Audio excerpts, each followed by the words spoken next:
thoughts and intents of the heart. All Scripture is God-breathed and is profitable for doctrine, for reproof, for correction, for instruction in righteousness, that the man of God may be mature, thoroughly furnished unto all good works. Study to show thyself approved unto God, a workman that needeth not to be ashamed, rightly dividing the word of truth. Open the word of truth now to 2 Timothy chapter 3, verses 1 to 5. Ikaduhang Timoteo, Kapitulo 3, versikulo 1, hanggang sa 5.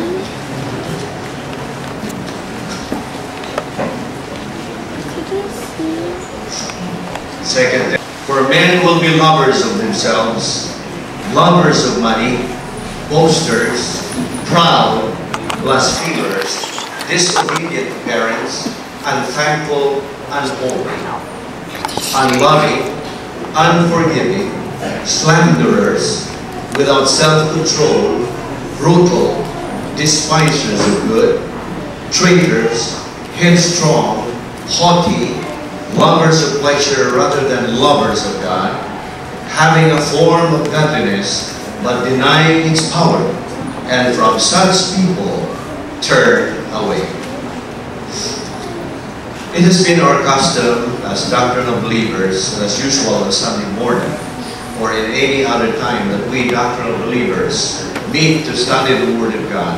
We utilize the principle of 1 John 1:9, the rebound technique. We call this the divine eraser, since God mandates every believer to flush out all kinds of sins, personal sins, lingual sins, mental attitude sins, overt sins, mental attitude sins like pride, hatred, implacability, bitterness, jealousy, envy, vindictiveness, guilty feelings, worry, anxiety, self-pity. These are sins of the mind. And lingual sins, you have bullying, maligning, criticizing, lying, criticizing, judging, and gossiping. And over sins, we have murder, adultery, drunkenness, stealing. So all those sins can block a believer's mind to study the Word of God. So this morning, we have to flush them out. And we know that personal sins are a big barrier to the study of the Word of God. Kini ang dakong babang sa atong pagbuod sa pulong sa Diyos. Again, let us flush them out from the mentality of our soul in the privacy of our priesthood. We know that we cannot study God's Word apart from the use of rebound technique, the reason being a requirement or the key to be able to assimilate Bible doctrine. And in fact, this is a mandate, mando kini, for believers only. Believers only. I would like to emphasize that. But for you who are here this morning without Christ, without eternal life, the issue you are facing is not confession or rebound. The issue you are facing is faith in the Lord Jesus Christ. Rebound technique is of no use to you yet, not until you believe in Jesus Christ as your Lord and Savior. Because Acts 16:31 says, believe on the Lord Jesus Christ, and thou shalt be saved. John 3:36 says, he who believes in the Son has life. He who does not believe in the Son does not have life, but the wrath of God abideth on him. Therefore, let us pray. The fellowship with you and your word. We acknowledge, Father, based on the lenses of Bible doctrine, that everything that's taking place in our life here in phase 2 is perfectly known by your omniscience. We are thankful, Father, for the spiritual assets that you have graciously provided us in order to embolden us to face and be victorious against any intricacies and disasters or pressures in life with that biblical courage or the ability to think under pressure. We have been given a unique spiritual life and the basis for the recovery of the people. We are thankful, Father, for the opportunity of being tested. We have no fear as long as we reside in your protocol plan. And we know we will survive any adversity in life with courage, true peace, and tranquility that comes from Bible doctrine circulating in the stream of consciousness. We know that you cause all things to work together for good to those who love you and are elected on the basis of your predetermined plan. We are grateful, Father, for the opportunity as believers to stand in the gap of our nation, to be invisible heroes, and have an impact on history in the time in which we live. We thank you that Jesus Christ controls history and that he never overlooks the advance of the believer to the high ground. Thank you, Father, for continuing to give us the necessary time to implant the doctrines from Scripture in our souls so that we might fulfill our responsibilities to the nation by spreading the gospel to those who are still lost. May we remember we are here in phase 2 of your plan for the purpose of glorifying you and to give you praise and honor. All this we ask in the name of the King of Kings and Lord of Lords, even the Lord Jesus Christ, our Savior. Amen. I'm playing the speaking of that, right? Yes. Okay. So, first of all, the text we just read in 2 Timothy chapter 3 very specially concerned believers in the Lord Jesus Christ. Sa mga magtutoo lang. So if you are an unbeliever this morning, this is a reminder for you that you are living in a very perilous time. In fact, we are living right in the middle of the most spoiled, the most pampered, the most corrupt, evil generation. This means that there is mass confusion out there. Why is this so? It is because there is a vacuum of the soul among believers today. Mga magtotoo. Thus, believers should always be aware of the fact that we are presently living in a very perilous time, as the Bible says, a time of lawlessness, a time of evil. Hence, believers badly need Bible doctrine with which to redeem or purchase the time, again, because the things are evil. Ang Episo 5:16, lagay mo sa turn, if you will, to this, meaning versikulo. It says, redeeming the time because the days are what? Evil. Okay. Unsa man yung evil sa Bisaya? Daungan. Now, the attitude of the majority of believers, I'm talking about believers, majority, the attitude of the majority of believers today are so sloppy. There is so much false doctrine out there. There is so much confusion, mass confusion out there. And we're actually going right to the darkness of medieval times. The Middle Ages were a period of monstrous darkness, a period of great demonism in Europe, a period of the vacuum of the soul. We are now going to know the beginning of the concept and the doctrine of reversionism. Tigali na murag na silsil na ninyo ang doktrina sa reversionism.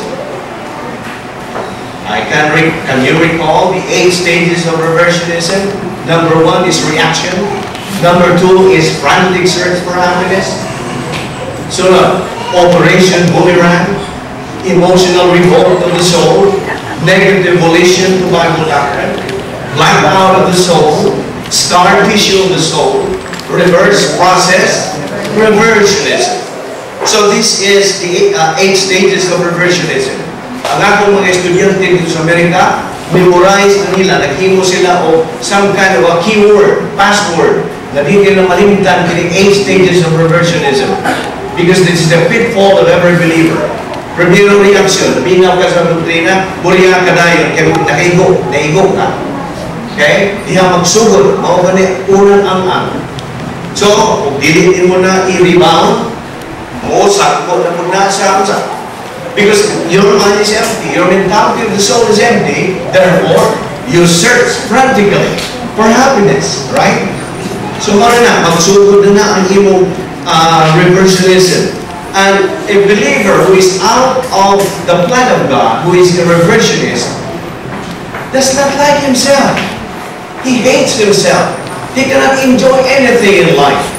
What you say, this thing was a glory. He is miserable. So, okay, first of all, what is reversionism?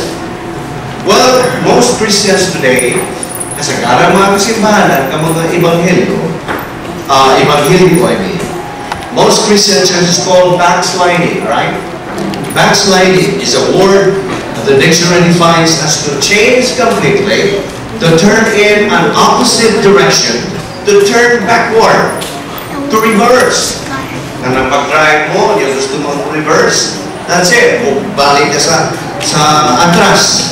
In other words, a believer or a Christian who turns his back from the study of the Word of God is in a state of reversionism.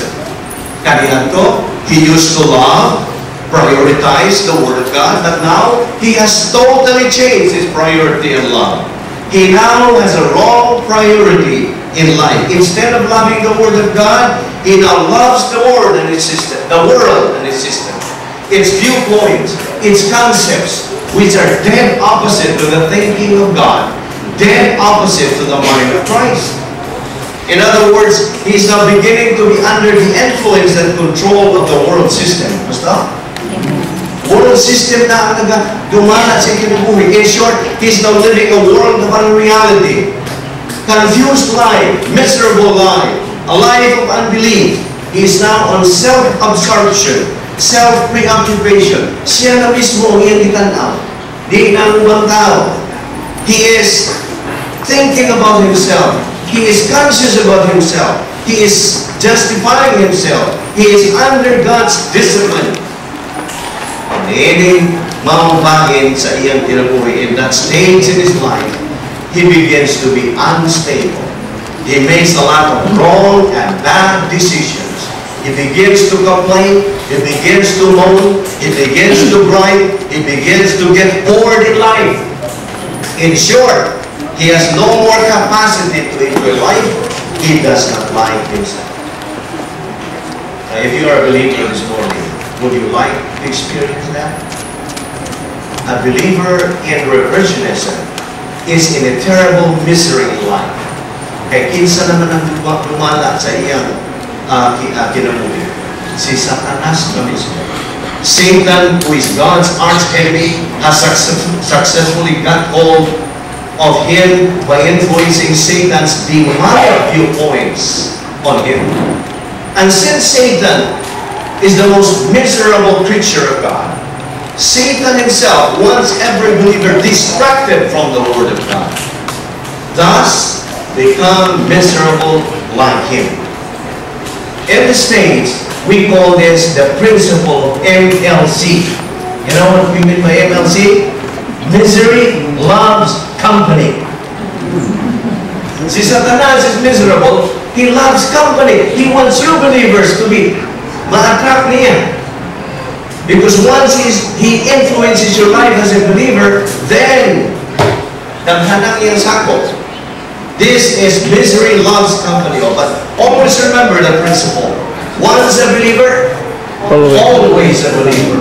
Once saved, always saved. Now, I have encountered a lot of believers in the States about this doctrine. Sintagi sila. Kung saan naman ko nang magasala ka? Believer ka bihapon? I said, yes.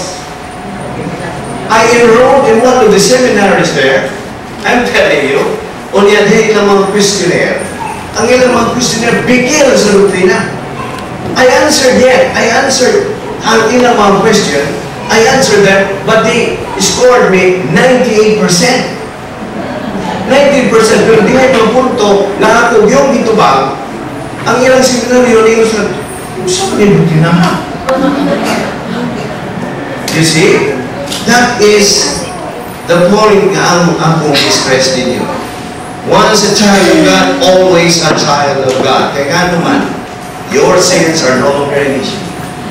Under the biblical law of double jeopardy, a believer cannot be accused of the same crime. Right? Yes. Why? Ang imong nasa has been taken care of where? At the cross. Christ died for you. Once and for all, He died for you. He shed His blood for you. Ang iya ang ipangayo na sa Diyos nimo is to simply believe on the Lord Jesus Christ and what He did on the cross. That's it. Period. Ayaw na luho din mo sa kanya, going to churches or something. No, God says, believe on the Lord Jesus Christ and thou shalt be saved. He who believes in the Son has life. He who does not believe in the Son does not have life, but the wrath of God abides in him. Once I put what's the wrath of God? The lake of fire. That is the dumping place for unbelievers. So with Satan and his demons. So again, that believer who is now in reversionism has not lost his salvation. Wala. Anak ko gihapon siya sa Diyos. Like the prodigal son. You know that? Like the prodigal son, he is still given by God the Father to come back to his arms and begin once more his wonderful, supernatural way of life, filled with God's blessings, successes, happiness, and promotions and prosperity. But as we know from doctrine, it's only a matter of volition. Diba? It's a matter of choice. That's how the principle came out. My favorite principle, even before we came to States, hindi pa ko nagtudlo sa buhol. Man is always a product of his decision. Again, we are now in the last days. The last days of the rapture. Doon na yun kayo. Nag-istorya mo si Boy yesterday. Doon na yun. Dili ka years, but hours. Doon na yun kayo. This is the age of apostasy. But in 2 Timothy 4:3-4, for the time will come when they will not endure sound doctrine, but according to their own desires, because they have itching ears. They will heap up for themselves teachers, and they will turn their ears away from the truth and be turned aside to fables. What are fables? Myths. Sa myths. Himo-himo. Ginamagama mga istorya. Yes, we are in the last days, my friends and my fellow believers. God exhorts all of us believers to get ready. Are you ready? Anytime the Lord Jesus Christ can come back. Kung sigisulti sa 1 Thessalonians 4:16-17. For the Lord Himself shall descend from heaven with a shout, with the voice of the archangel and the trumpet of God, and the dead in Christ shall rise first, and that we who are alive and remain shall be caught up together with them in the clouds to meet the Lord in the air, and so shall we ever be with the Lord. So, we are exhorted to get ready. Anytime could occur in the rapture. It could be any minute. It could be months or years.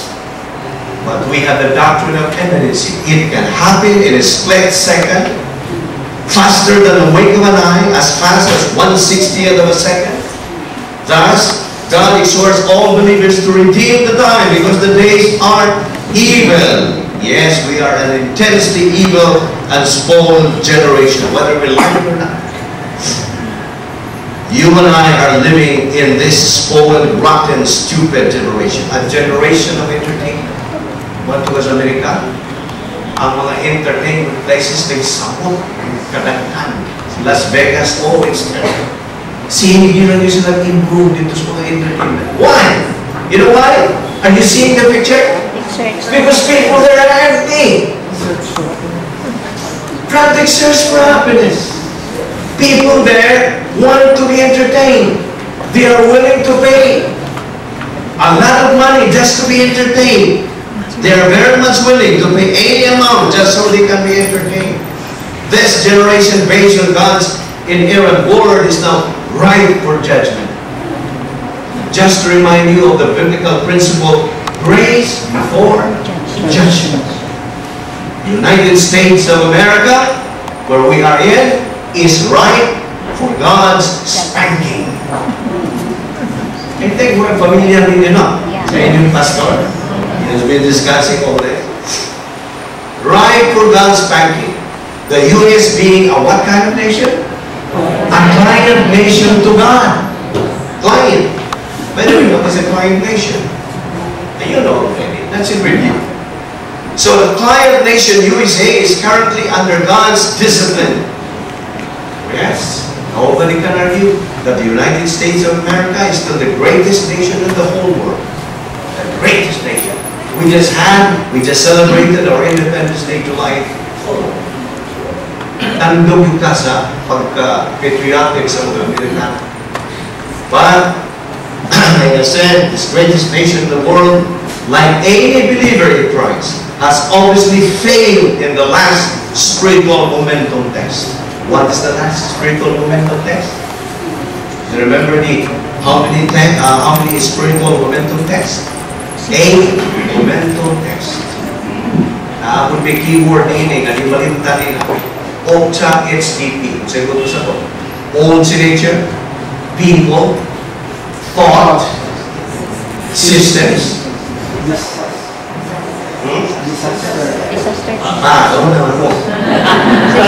Systems, arrogance, hatred, disaster, and then what's the last?